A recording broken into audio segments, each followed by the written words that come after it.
international apprécie les progrès réalisés par la Guinée dans la croissance économique, mais certaines faiblesses sont constatées dans l'exécution budgétaire. Les conclusions dans cette édition. Et puis éducation, la course contre la montre est enclenchée au niveau du secondaire. Élèves et enseignants comptent mettre des bouchées doubles pour finaliser les programmes académiques. Enfin, le 7e art, sur le clap de fin du Festival de la création cinématographique de Guinée. Professionnels du cinéma et étudiants de l'ISAG ont échangé sur les acquis et défis du cinéma dans notre pays. Voilà pour le sommaire. Encore une fois, bonsoir à toutes et à tous. Les travaux du comité de suivi de l'accord politique se poursuivent ce lundi. Les discussions ont porté sur la synthèse des griefs des partis politiques et l'audit du fichier électoral. Les parties prenantes s'accordent sur la mise en place d'une commission sur les contentieux électoraux liés au communal du 4 février dernier. Mohamed Lamine Kamara, Abdourazak Souba. Ce lundi matin, au ministère de l'administration du territoire et de la décentralisation, l'atmosphère est à la détente entre les acteurs politiques. Cette bonne humeur se ressent dans la salle du dialogue. Sur la table des négociations, 2 points sont en débat. Les réclamations autour des résultats des dernières élections et l'audit du fichier électoral. Après avoir reçu, comme cela avait été recommandé la semaine dernière, les différentes plaintes des différents partis en compétition, après avoir reçu les plaintes et les examiner, nous en avons fait un condensé aujourd'hui à l'attention du comité de suivi du dialogue.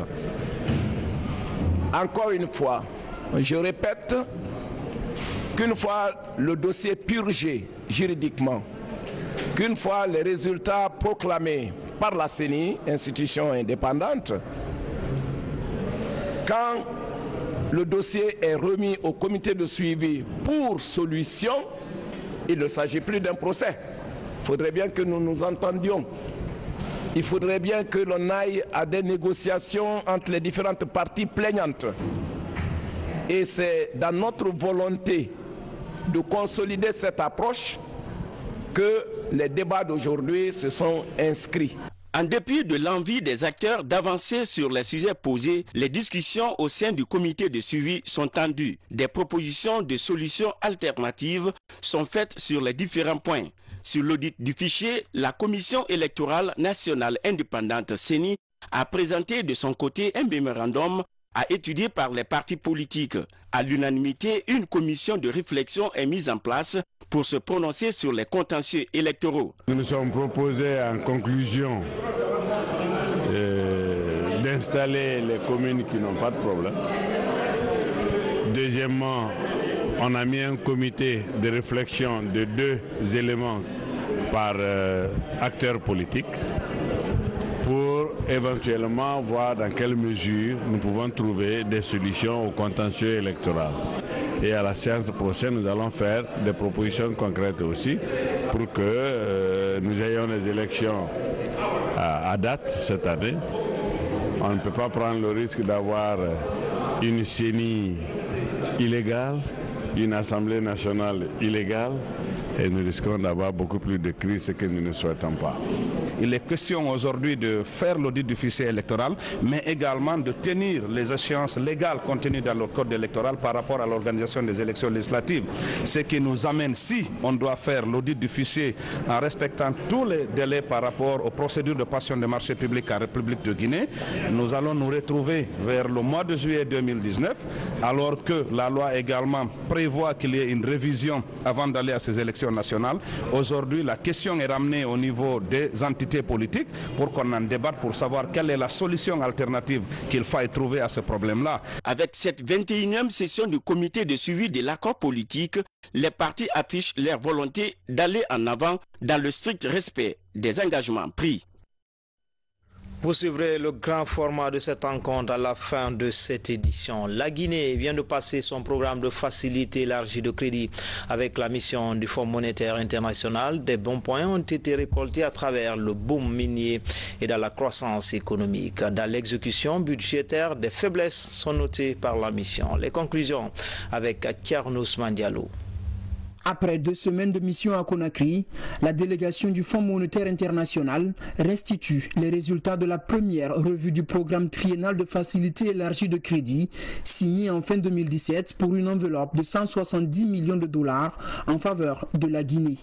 Après avoir passé en revue l'évolution économique de la Guinée au cours de l'année 2017, la mission du FMI a échangé avec les autorités sur les perspectives pour l'année en cours. On a pu apprécier concernant l'évolution économique au cours de l'année 2017, encore une croissance très forte qui va continuer pour la Guinée. On a vu une augmentation de la croissance en 2016 autour de 10%. On s'attend à une croissance autour de 8% encore pour l'année 2017 et qui ça devait rester autour de 6-7% pour l'année 2018. Donc la Guinée est en train de bénéficier d'une période de croissance élevée qui est en partie tirée par la grande production qui se retrouve dans le secteur minier.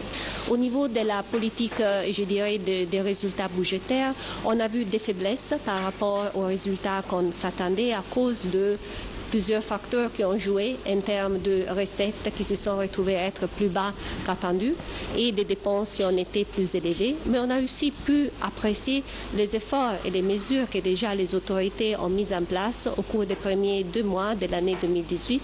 Les faiblesses enregistrées dans l'exécution des dépenses publiques et la mobilisation des recettes ont impacté l'économie guinéenne. La subvention accordée au secteur énergétique, par exemple, est passée de 400 millions à 1200 milliards de nos francs.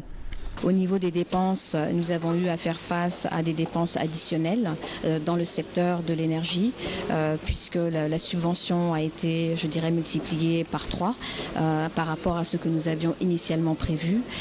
Il y a également des dépenses supplémentaires qui sont liées à des engagements que la Guinée avait pris en attendant l'appui d'autres partenaires, notamment dans le financement de l'aménagement de pistes rurales. Donc je dirais que tout cela mis ensemble a contribué à une performance budgétaire moins bonne. Mais il y a quand même des résultats positifs. L'ensemble des réformes structurelles que nous avions à mettre en place ont été mises en place. Et également, donc, comme je l'ai rappelé, nous avons accumulé un niveau de réserve internationale plus important que prévu. L'inflation, bien qu'en augmentation, continue d'être en deçà de 2 chiffres, de 10%. Après la clôture de cette revue, le dossier de la Guinée va être présenté au conseil d'administration du FMI dans l'optique de débloquer à nouveau 25 millions de dollars pour financer les projets de développement. D'où la nécessité de poursuivre les efforts dans la gestion budgétaire pour préserver l'équilibre macroéconomique. Un premier décaissement de 25 millions de dollars avait déjà été effectué en décembre dernier dans le cadre de ce programme de facilité élargie de crédit. À Kabak, une des sous-préfectures de Forécaria, la production risicole et maraîchère est affectée depuis près de 2 ans pour des travaux d'urgence à court terme et une solution durable. L'expertise hollandaise est explorée. Cette initiative du ministère de l'Agriculture et de l'Agence de promotion des investissements privés vise à sauver ce grenier agricole. Fodé Camara, de retour de Kabak. Une sous-préfecture à vocation essentiellement agro-pastorale. Cette commune rurale est grouillante d'activités, des activités qui gravitent autour du commerce, de l'extraction du sel par la méthode traditionnelle et la pêche. Mais le principal gagne-pain de ce grenier est en perte de vitesse, la faute à l'océan, dont les eaux en furie ravagent tout sous leur passage, le riz et les produits maraîchers. Principale spéculation cultivée à Kabak, une grande zone de production qui est devenue l'un des plus grands symboles du dérèglement climatique sur le littoral. Sur 2300 hectares aménagés, 850 hectares sont menacés. En juin dernier, on pouvait encore marcher sur l'île, maintenant ce n'est plus le cas. On pouvait marcher sur la digue, maintenant ce n'est plus le cas. Et donc vraiment ce qu'on souhaite, c'est vraiment que l'État nous aide à réagir, à prendre des mesures d'urgence, à accepter nos mesures d'urgence pour pouvoir sauver la partie encore qui est derrière le cordon de l'île, parce qu'on a quand même 850 hectares qui sont là actuellement, qui sont presque envahis par l'eau de mer. Donc ce qu'on compte déjà, c'est sauver l'autre partie de l'île et maintenant avec ces solutions d'urgence, sauver l'autre partie de l'île et continuer le projet avec les Pays-Bas pour implémenter une solution durable sur l'île de Kabak. Malgré de nombreux investissements, les travaux de réhabilitation de la digue de protection de Kabak se sont révélés insuffisants. Face à l'ampleur du phénomène, l'expertise hollandaise est sollicitée pour une étude plus exhaustive du phénomène. Il y a Conakry qui s'est étendu dans la mer. Alors les courants d'eau de la mer, ils ont changé aussi.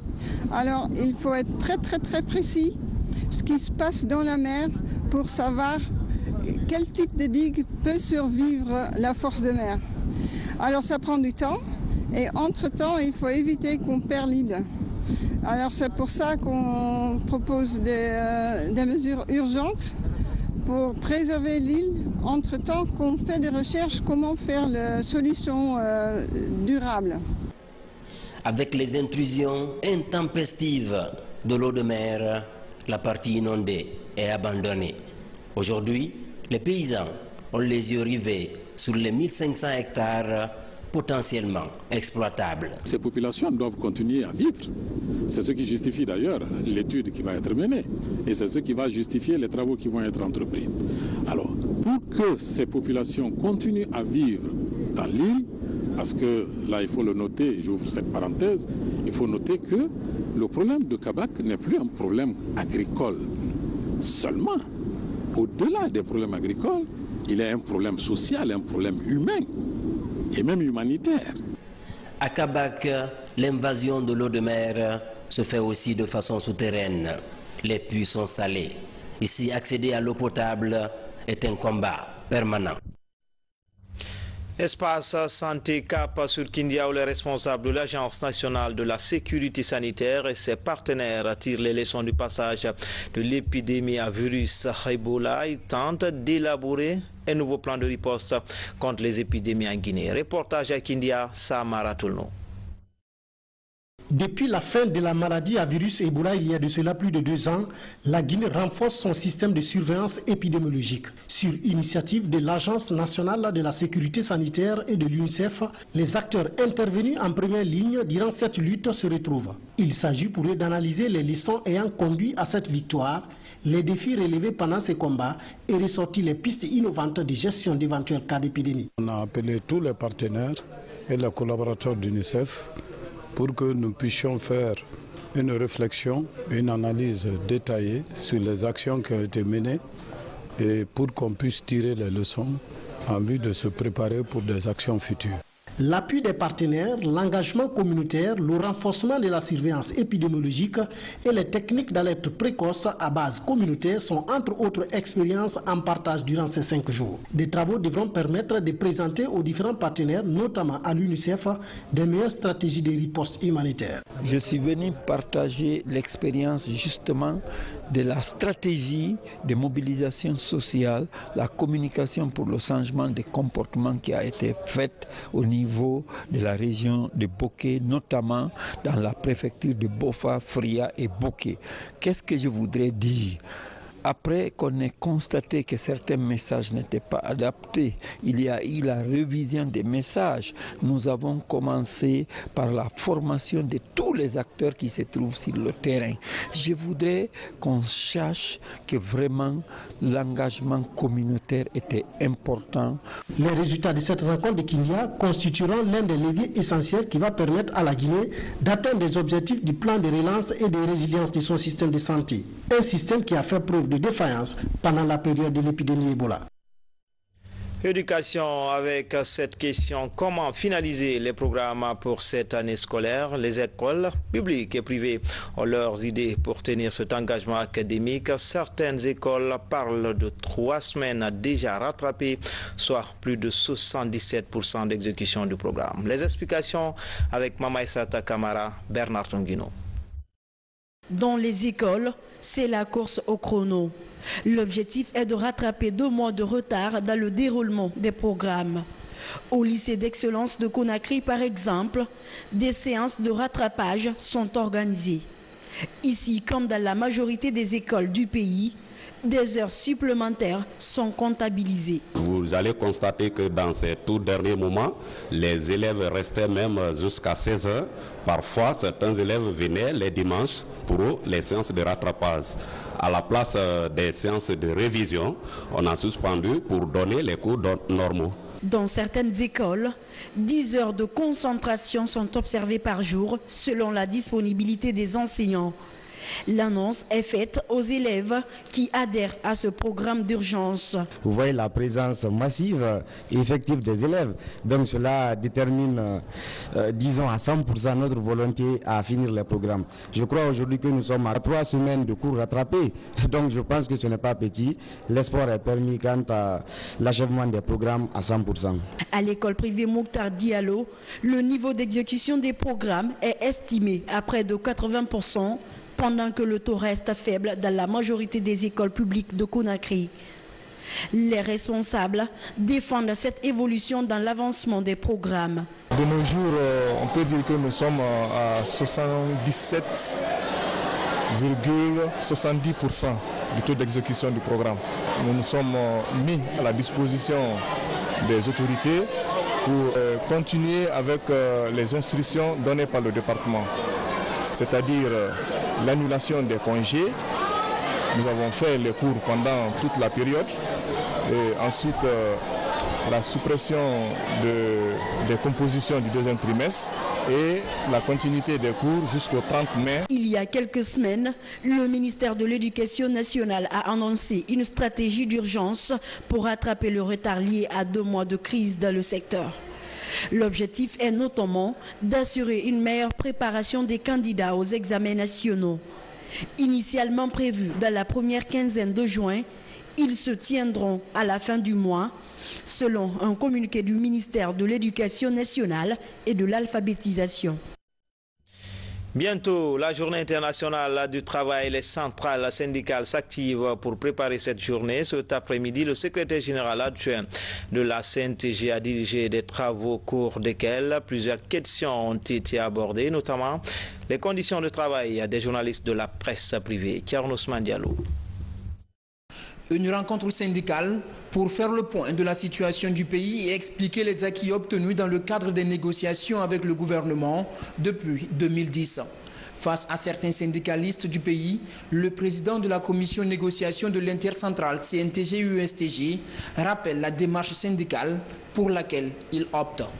Notre main de négociation, c'est une main de fer dans un gant de velours. On négocie. Si on trouve que la négociation ne marche pas, on a d'autres armes.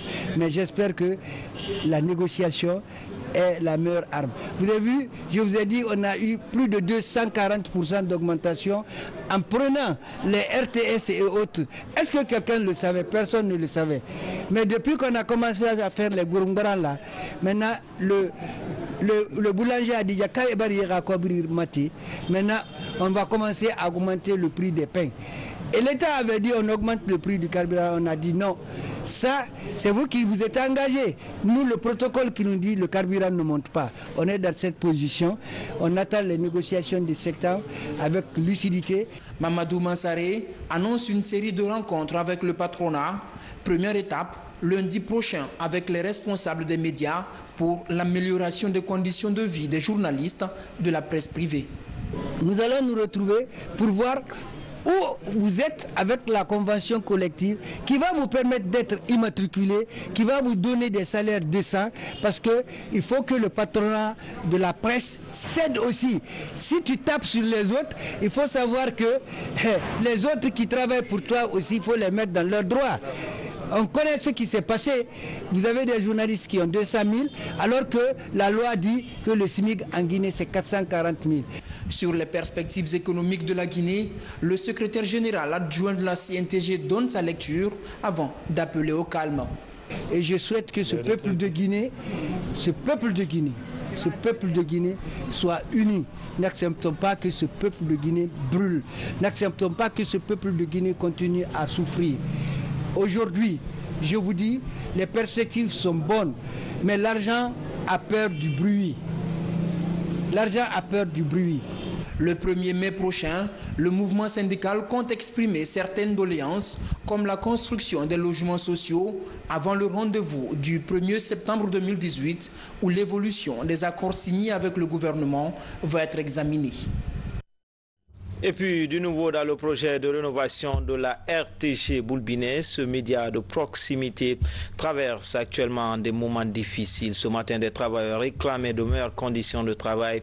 Au ministère de la Communication, des mesures sont envisagées pour résoudre ce problème. Le point avec Maïmouna Bella Diallo.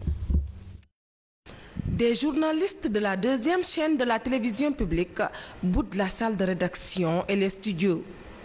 Ses confrères expriment ainsi leur mécontentement face à ce qu'ils qualifient de détérioration des conditions et du climat de travail. Depuis 2 mois, le journal télévisé de la RTG Boulbinet est absent du petit écran. Depuis quelques mois, nous sommes désemparés puisque rien ne marche ici. Il n'y a pas de matériel de travail, pas de véhicule de reportage, pas de moto. Et la télévision, quand on parle de télévision, c'est la visibilité. La RTG Boulbinet n'est vue nulle part ailleurs, si ce n'est pas les quelques quartiers périphériques ici. Donc on a dit que ne peut pas continuer comme ça, il faut que ça change. Au niveau de la direction générale de la chaîne publique de proximité, on joue à l'apaisement et à la patience pour surmonter les incompréhensions et difficultés du moment. Vous n'êtes pas sans savoir que StarTime reprend à la fois Koloma et Boulbinet, mais la fréquence à laquelle nous appartenons a été pratiquement retirée par l'ARPT, semble-t-il pour non-paiement. Et depuis un certain temps donc, Boulbinet n'était pas vu sur StarTime. Les travailleurs ont donc estimé une bonne partie on travaille pour être vu. Et c'est logique. Ensuite, on s'est arrangé au niveau de la diffusion, la Direction nationale de la diffusion, pour au moins loger les images de Boulbinet dans le bouquet TNT de Koloma. Ce qui marche maintenant, d'ailleurs. Et depuis cette date, la télé émet 24 heures sur 24, mais à partir du canal de Koloma. Parce que ça, c'est l'effort des 2 directions. C'est ce qu'on pouvait. C'est des solutions alternatives. Alors, il y a un projet en vue, vous le savez. Mais il y a la patience qui manque parfois. Conscients des défis à relever au niveau de la RTG Boulbinet, les autorités du ministère de la Communication affirment que l'attention est portée au projet de rénovation et de rééquipement de cette chaîne. Le démarrage des travaux est annoncé depuis 2 ans.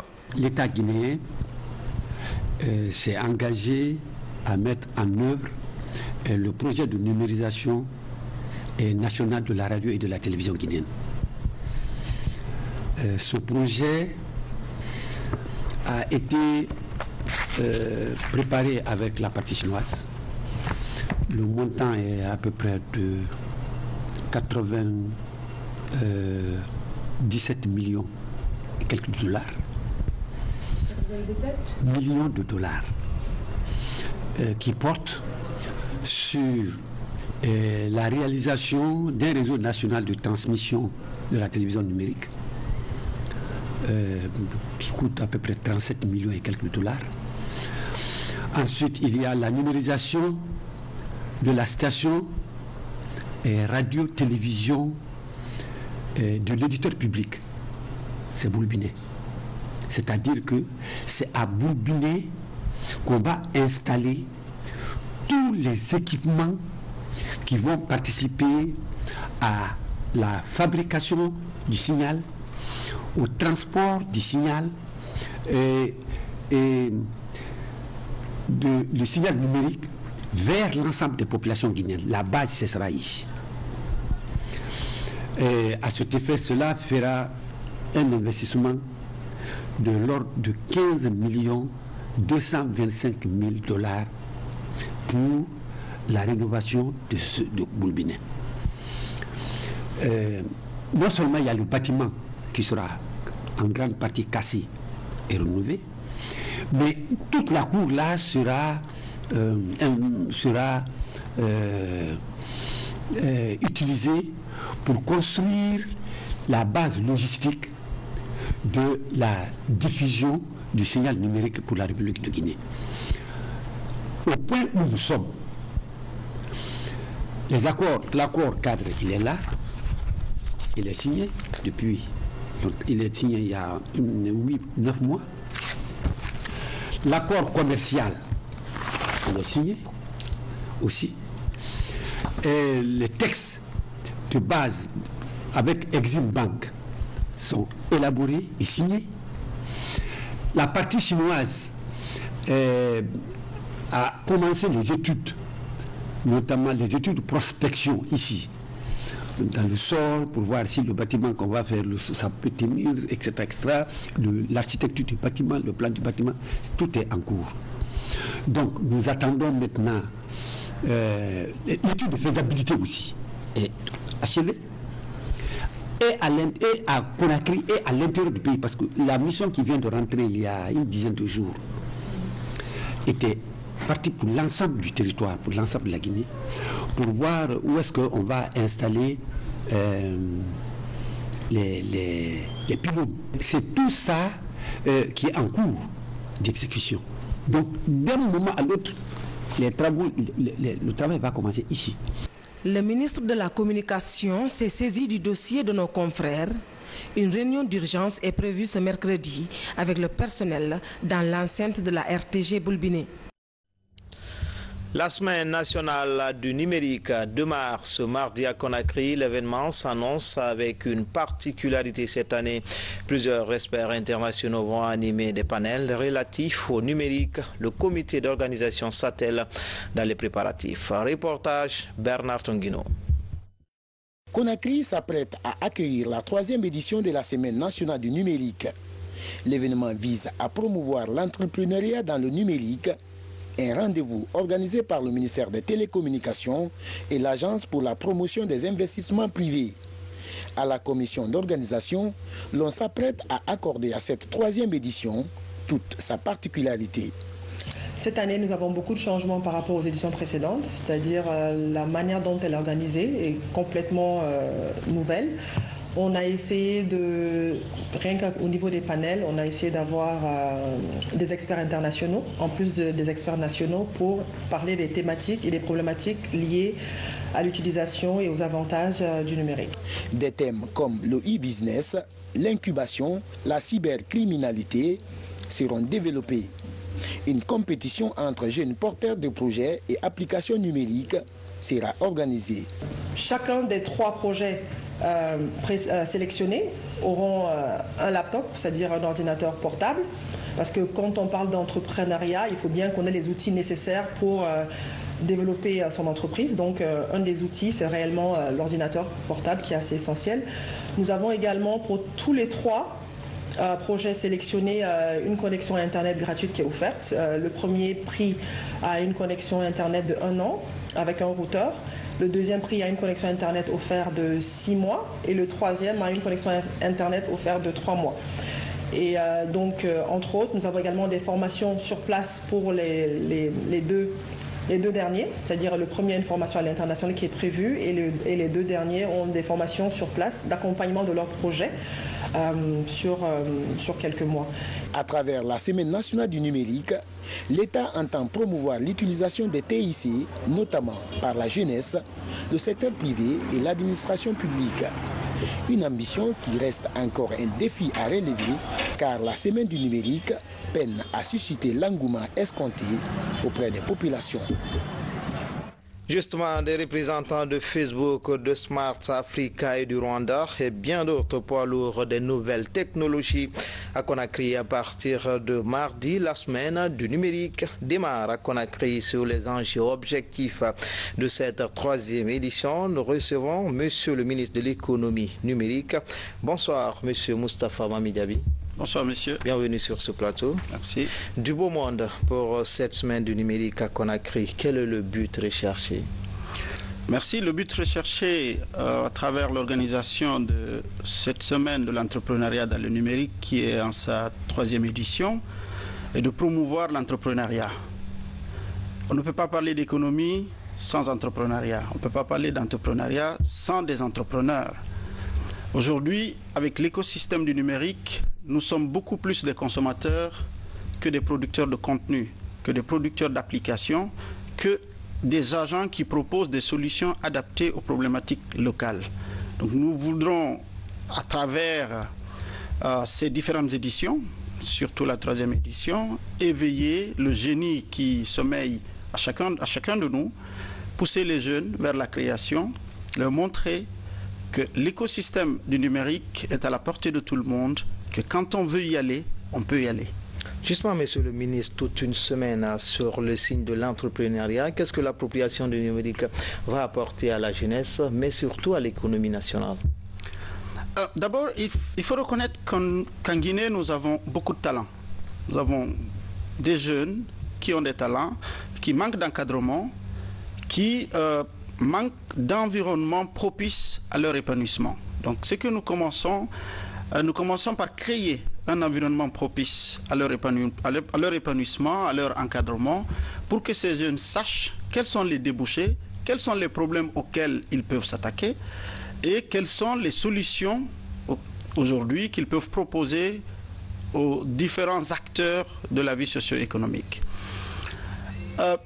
L'objectif fondamental aujourd'hui pour cette édition, au-delà des compétitions que nous avons organisées depuis 4 mois déjà, au-delà du fait que nous avons invité beaucoup d'acteurs locaux, des acteurs internationaux de grand calibre, c'est d'aider les jeunes à entreprendre, d'aider les jeunes à s'habituer aux outils de l'écosystème du numérique, de faire en sorte que ce que nous avons comme problème, les difficultés que nous rencontrons tous les jours, nous puissions développer des applications Made in Guinée pour résoudre nos problèmes au quotidien, pour que nous puissions faire ce que les autres ont l'habitude de faire, c'est-à-dire créer et consommer guinéen. Quelles sont vos attentes après 4 mois de préparation? Nos attentes sont immenses. Ce que nous voulons, c'est qu'il y ait des jeunes au sortir de cette 3e édition qui s'affirment de par leur talent, qui s'affirment de par le contenu des applications et des solutions qu'ils ont proposées. C'est ce qui nous a amené à organiser un concours national où nous avons eu 92 candidats. Après une première sélection, nous avons retenu 18. Les 18 passeront une 2e phase de sélection devant un jury international pour qu'on puisse avoir un classement. Et les lauréats bénéficieront, comme l'a dit tout à l'heure la présidente de la commission d'organisation, ils bénéficieront d'un accompagnement qui, par des voyages d'études en France, au Rwanda, au Sénégal, jusqu'à l'acquisition d'équipements leur permettant de mieux organiser leur activité pour faire face aux difficultés qu'ils rencontrent aujourd'hui. Pour terminer, Monsieur le ministre, est-ce que la création sera encouragée au cours de cette 3e édition? C'est l'un des objectifs fondamentaux. Aujourd'hui, comme j'ai dit tout à l'heure, nous ne devons pas être que des consommateurs. Nous ne devons pas simplement nous contenter de ce que les autres produisent, de ce que les autres mettent à notre disposition. Nous devons être des acteurs capables de créer, capables de proposer des contenus, capables de proposer des solutions aux problématiques de la Guinée et pourquoi pas exporter des applications et des solutions qui ont été mises au point par des jeunes Guinéens parce que des talents, nous en avons. Et ce qui nous reste, c'est l'encadrement de ces talents, c'est l'accompagnement, c'est la création d'un environnement propice à la compétitivité et surtout l'accès aux ressources matérielles pour pouvoir accompagner ces jeunes créateurs de start-up. Merci, Monsieur le ministre, d'être venu sur ce plateau. C'est moi qui vous remercie. Dans le reste de l'actualité, améliorer les relations entre les médias et forces de sécurité en temps de crise, sur le cheval de bataille de l'ambassade des États-Unis en Guinée, d'où l'organisation d'une session de formation à l'intention d'une dizaine d'agents de sécurité de la protection civile. L'idée est de mieux gérer et diffuser les communiqués de presse en temps de crise. Safia Toukonde. C'est une vaste campagne de renforcement de capacité des agents de sécurité guinéens. Ils sont une dizaine de gendarmes et policiers à recevoir un satisfecit de fin de formation.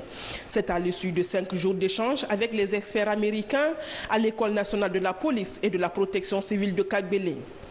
Ils ont été outillés en matière de relations avec les médias. En clair, savoir gérer et diffuser des informations sensibles, comment agir en tant que responsable de communication en cas de crise et savoir rassurer la population à travers les communiqués. Ça nous a vraiment permis d'avoir des connaissances qu'on n'en avait pas auparavant et d'avoir un plus encore sur nos expériences. Et nous pensons vraiment mettre ça en œuvre. Ce qui va changer, parce que nous avons appris dorénavant la posture que nous devons avoir par rapport à la rédaction des communiqués, par rapport aux interviews, aux points de presse, aux conférences de presse que nous allons organiser. Et nous avons appris beaucoup de choses, la relation, l'engagement, la relation avec les communautés et les droits de l'homme, comment il faut gérer les relations avec les médias en situation de crise, la relation en les proactivités avec les médias, comment nous devons nous comporter, cette disponibilité que nous devons avoir. Aujourd'hui, nous pensons que nous avons ce professionnalisme qui renforce encore nos capacités opérationnelles sur le terrain. 3 experts en relations communicationnelles pour 5 jours de formation intense. Avec cet appui de l'ambassade des États-Unis en Guinée, cette expérience devrait permettre aux participants d'aider à renforcer l'application de la loi dans notre pays. On vous a responsabilisé comme gardien de la sécurité publique et nous reconnaissons votre travail acharné et votre dévouement à protéger les citoyens de la Guinée. J'espère qu'après tout le temps que vous avez passé ensemble avec vos formateurs, non seulement vous tirerez profit de cette formation, mais vous renforcerez aussi vos liens entre collègues. Les agents de la sécurité civile guinéenne formés par ce projet devraient travailler en partenariat avec les médias pour mieux harmoniser les décisions publiques. Au sein de la grande muette remise du document de paiement des indemnités de risque aux officiers du ministère de la Défense nationale, ils sont 850 casques bleus du bataillon Gangan concernés par cette opération après 12 mois passés à Kidal, c'est au Nord Mali. Les précisions, c'est avec notre correspondant de la presse militaire, Alassane Diaby.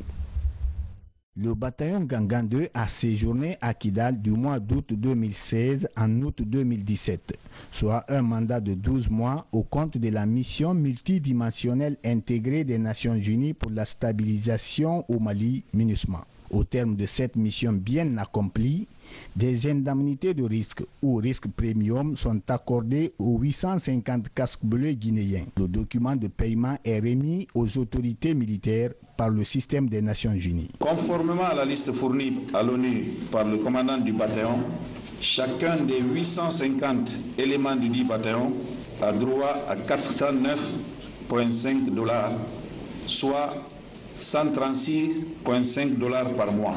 Le ministère de la Défense nationale fait preuve de transparence dans la gestion des indemnités envers les bénéficiaires et nous réaffirmons par la même occasion la place du ministère dans le concert des nations en y jouant pleinement son rôle dans les opérations de maintien de la paix.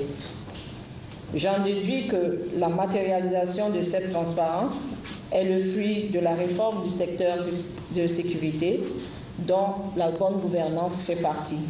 Au nom de la hiérarchie, le directeur de cabinet du ministère de la Défense nationale remercie le système des Nations Unies pour ce geste et salue le professionnalisme du bataillon guinéen au sein de la MINUSMA. Nos félicitations ici vont au commandant du bataillon Gangan 2 et son personnel qui ont su honorer et qui ont su respecter le message qui leur avait été donné par le président de la République, chef suprême des armées, lors de la remise du drapeau, notre étendard national, en respectant strictement, sous le mandat de l'ONU, dans le cadre de la MINUSMA, toutes les règles d'engagement. Déjà, une commission est constituée par l'état-major général des armées. Elle est chargée du paiement des primes à Conakry et dans les postes de commandement des 4 régions militaires du pays. En dehors du continent, une Guinéenne fait parler d'elle en ce moment à New York et Washington. Pour cause, elle expose des produits artisanaux guinéens. Son objectif, faire la promotion des produits alimentaires et le textile guinéen. Fatoumata Samoura, notre correspondante aux États-Unis. Les Américains découvrent le label guinéen grâce à Kili Agricole, une entreprise de production, de transformation et de commercialisation de produits alimentaires et de textiles. Avec le soutien du chef de l'État et les facilités offertes par l'AGOA, Kili Agricole promet d'approvisionner le marché américain en produits alimentaires de qualité made in Guinée. On a besoin des machines de transformation, on a besoin de tout, des engins pour nous permettre de nous déplacer de Conakry au champ et la transformation aussi, et moderniser surtout nos emballages. Pour accélérer l'inscription de la Guinée à la même enseigne que d'autres pays africains présents en Amérique, Kili Agricole USA est créé. Nos projets à moyen terme, c'est d'abord nous établir, chercher à faire connaître nos produits sous le label guinéen aux États-Unis. Ensuite, commercialiser nos produits en Guinée, donner du travail aux jeunes Guinéens à long terme, changer, évoluer, être autosuffisant et puis exporter. L'exposition d'échantillons de produits artisanaux prouve la détermination de Kili Agricole à vendre le label guinéen sur le territoire américain. L'ambassadeur de Guinée à Washington est séduit. Sous la haute conduite de M. le Président de la République, nous sommes déterminés à pouvoir faire en sorte que nous puissions soutenir les femmes. Le président lui-même il s'est impliqué pour que les produits guinéens puissent être exportés. Et donc je pense que ces femmes-là ont déjà répondu à l'appel du président de la République. Donc je pense qu'elles doivent être soutenues. En tout cas au niveau de l'ambassade, nous ferons tout pour que tout ce que nous verrons comme opportunité ici pour les femmes guinéennes, pour que ces opportunités soient mises à leur portée. L'aventure américaine commence pour Kili Agricole avec des conteneurs de fruits, de légumes, d'huile, de noix et de textiles. Enfin, les rideaux sont tombés sur le festival de la création cinématographique en Guinée. Rendez-vous pour les professionnels du 7e art et les étudiants de l'ISAG d'échanger sur les acquis et défis du cinéma en Guinée. Algassi Mouba.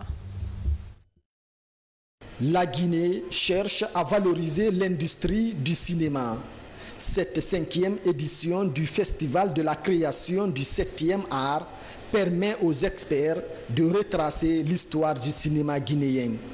Une occasion pour les jeunes de s'intéresser davantage à la cinématographie et présenter leurs œuvres. Au début, le cinéma ne m'intéressait pas trop, mais aujourd'hui, je vois que c'est important. Ça permet de valoriser la culture guinéenne surtout et de pousser les jeunes à aller de l'avant dans le domaine du cinéma. Dans un pays où il y a plus de 5000 jeunes qui veulent vivre du cinéma et de l'audiovisuel, qu'il est important de maintenir de telles rencontres pour permettre à ces jeunes, à ces intervenants des métiers du cinéma de pouvoir se retrouver annuellement et de pouvoir discuter des problèmes qui assaillent les métiers auxquels ils veulent faire carrière. Le festival met en valeur le potentiel cinématographique. Il rappelle les acquis, les défis et annonce des perspectives. Le cinéma coûte très cher. Pour avoir un cinéma de qualité, il faut y mettre les moyens. Le cinéma est aussi porteur en matière d'économie. Le cinéma crée aussi des emplois. Le cinéma aussi amène de l'argent. Mais il faut le comprendre comme ça et oser intervenir là-dessus. 5 jours d'activité exclusivement dédiés aux échanges entre professionnels du cinéma et étudiants en quête de savoir. Ils sont réunis par spécialité, producteurs, réalisateurs, acteurs ou encore promoteurs. Tous ont été magnifiés pour leurs œuvres cinématographiques, ce qui augure un bel avenir pour la relance du 7e art en Guinée. C'était tout pour ce soir. Grand a été le plaisir pour moi de vous servir et grand merci à vous qui nous suivez à Tambaya, Bouramaya et à Sigiri et partout dans le monde.